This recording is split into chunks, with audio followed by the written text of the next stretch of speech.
Well, salutations, kindred spirits, and welcome back to another magic history lesson. And in this clip, we're going to talk about magic mentors. Yeah, I'm going to introduce you to my first magician mentor, and by the end of this video, I'll teach you a few of the things that he taught me. Now take note, this clip was inspired by a post I made over on the TikTok, little Q&A segment, and let's just let TikTok show you. Here, take it away, TikTok. Okay, we're doing Q&A again, and the question is, who was your first mentor? Cool question. So my first mentor was a magician by the name of Paul Swinford from the Cincinnati, Ohio area.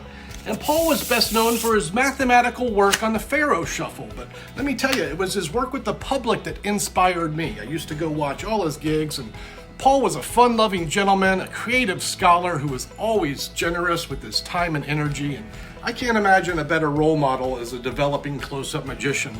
Hey, if you'd like to learn a couple of the things Paul taught me, head on over to this site and I'm going to share some of those secrets. I'll leave a link in the comments and I'll see you there. So yeah, if you are joining us from TikTok, hey, and welcome to my magic party. This is one of a few things I do on a regular basis, the magic history lesson, where we take some knowledge from my past that will hopefully help you with your magic future. And yeah, as mentioned, today we're talking about Paul Swinford. Wow, what a magician. Paul Swinford, a creative force, a wonderful close-up performer, and most important to me, it was a kind, generous soul with his time and knowledge. Let's go back to the beginning when I met Paul. It was at Haynes House of Cards. Yeah, Haynes House of Cards, a brick and mortar shop in Norwood, Ohio, right in the Cincinnati area. They're still in business, and hey, if you're in the area, do yourself a favor and go visit Haynes. You'll see a wonderful selection of magic, and hey, you never know who you might run into in the shop, like I used to as a young man. Guys like Larry Pringle or Ken Beerley, and certainly, yes, Paul Swinford. I learned a lot from Paul there. And so as great as those magic sessions were, I learned the most from Paul when I visited his professional engagements. He worked a couple restaurants as a close-up tableside magician, and I would go in these fine establishments, order a Coke, and wait for Paul to finish his shift, where he was always kind to join me. He usually had an after-dinner shift. He would sit and have his dinner, talk about magic, teach me a trick, and these were the times that I grew the most. So I'd like to share a few of those secrets that he shared with me, and let's start with some of Paul's better-known work. Back in the 60s, the late 60s, Paul published a book titled Faro Fantasies, and this would actually become two books with a follow-up volume. Take note, it was published by Haynes House of Cards in Cincinnati, and lots of wonderful things in there. I'm going to teach you the Seeker's routine. The Seeker's routine, which is an impromptu faro shuffle trick. So if you're okay, a quick word to the uninitiated on the faro shuffle. The faro, F-A-R-O shuffle. This is a perfect mix where you divide the deck exactly in half and interweave every card with every other card. It's this perfect mix that opens up a lot of mathematical possibilities. Paul was a master at devising effects that use these possibilities, and I'm going to share one with you now. This is Paul's The Seekers. The Seekers. You have a shuffled deck, and a selection is made while the deck is shuffled. A spectator would say stop as you go through the deck. I'm just going to stop at random, and you can remember that one. It's a jack. And I know what it is, I see it, but I really don't know where it is. It's somewhere in here, and I'm going to find it using a couple of seeker cards. Now, if I happen to cut to the card, I'll take this as luck and I'll take the effect, but usually I miss it. And also at this point, I like to have a spectator cut the deck a few times. They can cut as much as they like. When you're ready to find the selected card, you use that faro shuffle, giving the deck one perfect mix, and doing so will cause one card to be shuffled in between those two seekers. And if luck is with me, and there is one card there, it is the selected Jack of Diamonds. Thank you, Paul Swinford. So hey, that's the Seekers. Let's talk about it. First of all, it's a wonderful impromptu faro trick. I say impromptu, it's a little weird in that it uses a 53 card deck, 53 cards. So what I do is just keep a joker in my deck. This is standard practice for me anyway. Just keep the one joker in the deck. Alternatively, you could palm out a card or leave a card in the card case and do this with a 51 card deck. So either one of those are an option. You will need the ability to cut this off-centered perfect, so it's going to be 27 and 27 53 cards, and that will cause a straddle faro situation. Although in Paul's trick, a straddle faro is where the outermost sections stay on the outermost and the inner weave is in the inside. This is not the video to go down the rabbit hole of the faro. Let me try and stay on course here. So you'll cut the deck exactly in half. One side will be a little bit larger. That side begins the shuffle in what's called an in faro situation. That's underneath the uppermost card, and because that is in faro, there will be 2 cards left on the face of the deck. So do a faro leaving 2 cards on the face of the deck, and that takes a little touch, but I suggest this is a good trick to fine-tune some of your faro capabilities, and maybe this is why we practice an effect like this. Also take note, this is a good trick for fast company. I'm not pulling this out for my corporate walk-around gig where I need yucks and schmucks. This is going to be for someone who appreciates the finer, workings of card magic, usually. So, and sometimes I'll just do this for myself for fun. And now I'm rambling. Let's get back to the method. So we're going to do a peek from the top half of the deck. You riffle with the finger, and as your spectator says stop, open up and get a break with your little pinky in the bottom half where the card is stopped at. So what's our card here? Oh, we picked the Joker.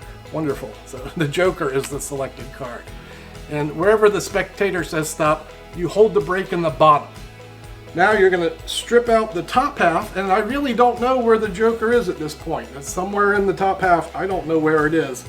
But dig this. If I put these cards on the top and then cut the deck at my break, then that card will be dead center. Yeah, that selection's dead center now. It's a mathematical concept, an automatic placement, if you will. And here's how Paul used that. Cutting into the lower portion of the deck, it has to be under 26. Cutting into the lower portion of the deck, you're going to take 2 cards from this spot. I turn over here and say, was that your card? Nope, that goes on the top of the deck. Then pick up the tabled portion, turn over that card, and was that your card? No? Okay, well why don't you just cut these into the deck? Here, give the deck a cut. So those cards go on top of the deck, the bottom portion goes on top, and then you offer the spectator the option to cut the deck. To find the card, in this case the Joker, all you have to do is give it that perfect faro. It's going to be a straddle faro, so you shuffle it in half and then interweave, and it doesn't matter if it's in or out or which goes on top or the bottom, which is great for this moment. And 1 card will be shuffled in between those 2 face-up cards, and hopefully that's the Joker. It is, of course it is.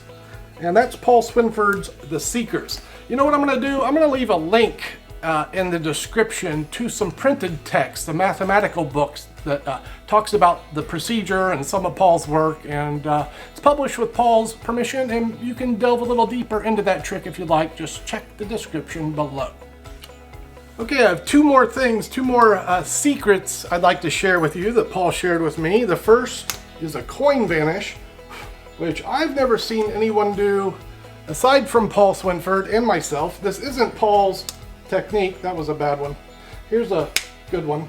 That's the Arthur Buckley bounce vanish. Yeah, the bounce pass, which is an auditory fooler. It does have a nice bit of a visual retention to it, but this is mainly a sound-based technique. And you could probably guess what happens, but hopefully not in the heat of the moment. And what's happening here is I throw the coin into my hand, I create a tension, and that coin is going to bounce off, and I will catch it in the other hand as the hand gently falls down to the side. So you want a nice body motion going with this. I like to flip the coin a little bit. In other words, I don't want to be working tight, doing like retentions over here and then suddenly go boom, like get this wide body motion. So I'm doing something more like flipping the coin in the air before I do the bounce pass.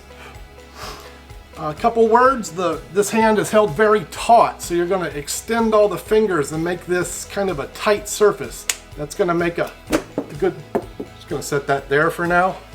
Let's learn another great lesson that I learned from Jeff McBride. When you drop something, you can put your foot in front of it.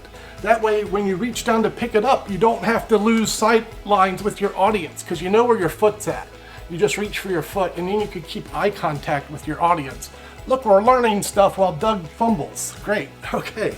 Worker advice. So, taut hand here. This hand doesn't really pinch the coin. It's held like a spatula, kind of, on a flapjack. You know, a flapjack on a spatula. So this hand kind of just flicks it over. This hand's real taut. That's what makes that nice smack sound. And this hand catches it in a finger palm as you go down. And there we go. The bounce pass. Paul used it at the end of a coins across sequence. So he thought enough of the move to finale a routine with it. And I hope you find use of it for your own repertoire. And there's the bounce vanish. So that leaves one more secret. And wow, if you've made it this far in the video, you're going to get the best secret that I ever learned from Paul. So it was during one of these sessions, probably at Jekyll's restaurant. I had been working on a trick and I asked Paul if I could show it to him. And he said, you know, I'd like to see it, but why don't you show it to these people and I'll watch everything. So that's what I did. I showed the trick to the audience. I got a good reaction. I was proud of myself. And then I went back to discuss the trick with Paul. And he said, Doug, that was a wonderful bit of magic, but there's a big problem there. And I said, well, what was the problem? And he said, your spectators never looked away from the magic. And I said, that was the problem? And he said, yes, they never looked at you. They only stared at the magic. And as long as they're only staring at the magic, your magic will never be as strong as it possibly can.